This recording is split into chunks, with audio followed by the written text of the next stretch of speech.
Hi there, I'm John Green. This is Crash Course World History, and today we're going to talk about Islam, which, like Christianity and Judaism, grew up on the east coast of the Mediterranean. But unlike Christianity and Judaism, it's not terribly well understood in the West. For instance, you probably know what this is and what this is. You probably don't know what that is.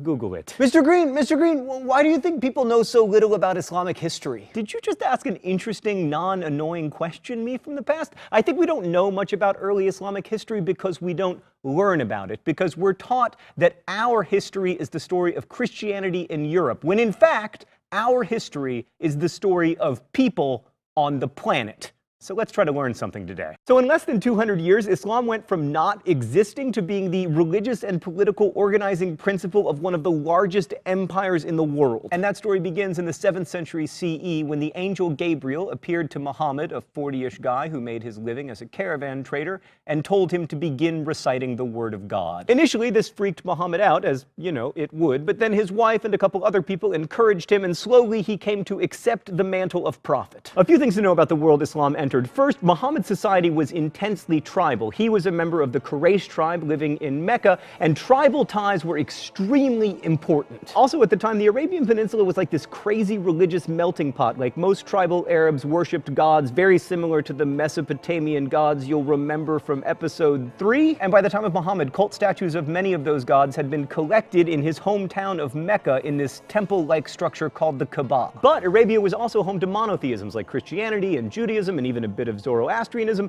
so the message that there was only one God wouldn't have been like as surprising to Muhammad as it was, for instance, to Abraham. Also, and this will become very important, the northern part of Arabia was sandwiched between the Byzantine Empire and the Persian Sasanian Empire, and you'll remember those guys were always fighting. They were like snowboarders and skiers, or like the Westboro Baptist Church and everyone else. At its core, Islam is what we call a radical reforming religion. Just as Jesus and Moses sought to restore Abrahamic monotheism after what they perceived as straying, so too did Muhammad. Muslims believe that God sent Muhammad as the final prophet to bring people back to the one true religion, which involves the worship of and submission to a single and all-powerful God. The Quran also acknowledges Abraham and Moses and Jesus, among others, as prophets, but it's very different from the Hebrew and Christian Bibles. For one thing, it's much less narrative, but also it's the written record of the revelations Muhammad received, which means it's not written from the point of view of people. It is seen as the actual word of God. The Quran is a really broad-ranging text, but it returns again and again to a couple themes. One is strict monotheism, and the other is the importance of taking care of those less fortunate than you.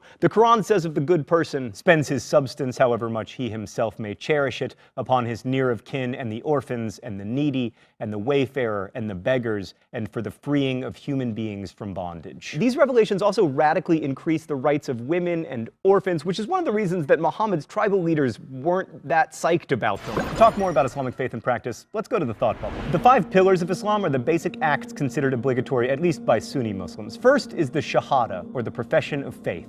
There is no God but God, and Muhammad is God's prophet, which is sometimes translated as there is no God but Allah, and Muhammad is Allah's prophet, which tries to make Muslims sound other and ignores the fact that the Arabic word for God, whether you're Christian or Jewish or Muslim, is Allah. Second, Salah, or ritual prayer 5 times a day, at dawn, noon, afternoon, sunset, and late evening, which are obligatory unless you haven't hit puberty, are too sick, or are menstruating. Keep it PG, thought bubble. Third, Psalm, the month-long fast during the month of Ramadan, in which Muslims do not eat or drink or smoke cigarettes during daylight hours. Since Ramadan is a lunar calendar month, it moves around the seasons, and obviously it's most fun during the winter, when the days are shorter, and least fun during the summer, when days are both long and hot. Fourth is Zakat, or almsgiving, in which non-poor Muslims are required to give a percentage of their income to the poor.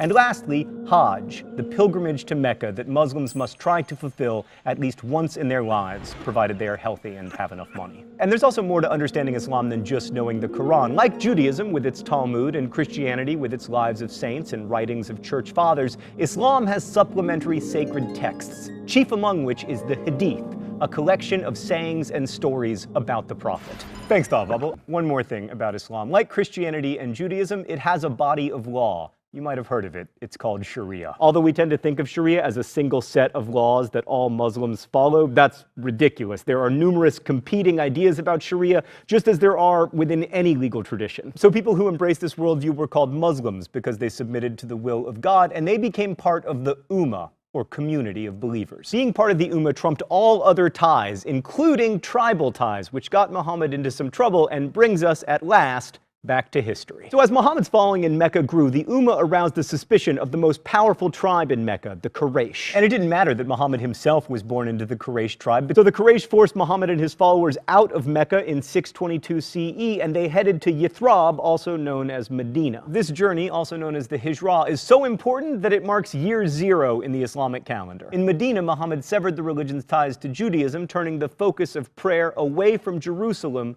to Mecca. Also in Medina, the Islamic community started to look a lot more like a small empire than like a church. Like, Jesus never had a country to run, but Muhammad did almost from the beginning, and in addition to being an important prophet, he was a good general, and in 630, the Islamic community took back Mecca. They destroyed all those idols in the Kaaba, and soon Islam was as powerful a political force in the region as it was a religious one. And it's because the political and religious coexisted from the beginning that there's no separate tradition of civic and religious law like there is in Christianity and Judaism. So then when Muhammad died in 632 CE, there wasn't a religious vacuum left behind. Muhammad was the final prophet. The revelation of the Quran would continue to guide the Ummah throughout their lives. But the community did need a political leader, a caliph, and the first caliph was Abu Bakr, Muhammad's father-in-law, who was not without his opponents. Many people wanted Ali, Muhammad's son-in-law, to lead the community, and although he did become the fourth caliph, that initial disagreement, to radically oversimplify because we only have 10 minutes, began the divide between the two major sects of Islam, Sunni and Shia. And even today, Sunni Muslims believe Abu Bakr was rightly elected the first caliph, and Shia Muslims believe it should have been Ali. To Sunnis, the first four caliphs, Abu Bakr, Umar, Uthman, and Ali, are known as the rightly guided caliphs, and many of the conservative movements in the Islamic world today are all about trying to restore the Islamic world to those glory days. Abu Bakr stabilized the community after Muhammad's death and began the process of recording the Quran in writing, and started the military campaigns against the Byzantine and Sasanian empires that within 116 years would allow the Islamic Empire to go from this to this. His successor Umar was both an uncommonly good general and a brilliant administrator, but like so many other great men, he proved terrible at avoiding assassination, which led to the Caliphate of Uthman, who standardized the Quran and continued both his predecessor's tradition of conquest and his predecessor's tradition of getting assassinated. Then Ali finally got his turn as caliph, but his ascension was very controversial, and it ultimately led to a civil war, which eventually led to the emergence of Uthman's tribe, the Umayyads, as the dynasty that would rule over an ever-expanding Islamic empire for more than 100 years. It's common to hear that in these early years, Islam, quote, spread by the sword, and that's partly true, unless you are, wait for it, the Mongols.